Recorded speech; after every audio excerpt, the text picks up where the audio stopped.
Dispositions are the values, commitments, and professional ethics that influence behaviors towards students, families, colleagues, and communities, and that affect student learning and achievement, motivation and development, as well as the educator's own professional growth. If sincerely held, dispositions should lead to actions and patterns of professional conduct, and that's from GCU. The professional dispositions of learners outlines how teachers should perform inside and outside the classroom. Teachers need to be compassionate, advocates, honest, dedicated, fair, and professional, to name a few.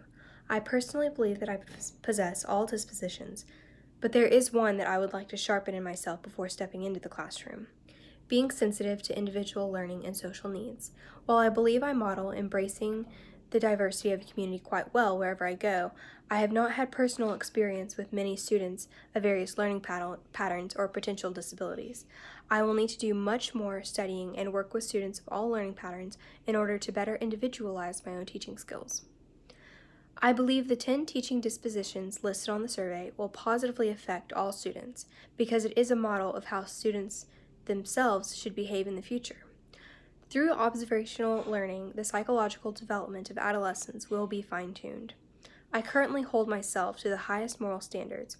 I have a daughter that I need to teach character, ethics, and morals to, so I already do my best to model these behaviors on a daily basis.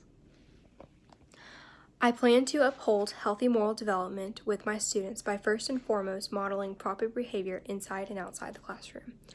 I also plan to have my students know that I care about them and their moral development.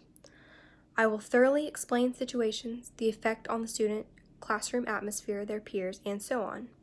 I will check in on my students to make sure they are getting the most from me that I can give them and giving the most from themselves to the class.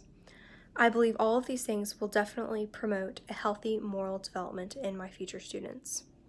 Examples of educators from my own educational past that were extremely influential and promoted healthy moral development were my diversity and social work professor and one of my high school English teachers. My diversity and social work professor was an excellent example of how to advocate for her students' and clients' well-being and educational success, how to respect the diversity of others inside and outside the classroom, and how to be compassionate to all situations, whether it be toward her students, colleagues, or clients. My high school English teacher was an outstanding example of having high expectations for his students. As an AP teacher, he had much higher expectations for his students than he would have had if he were not teaching AP.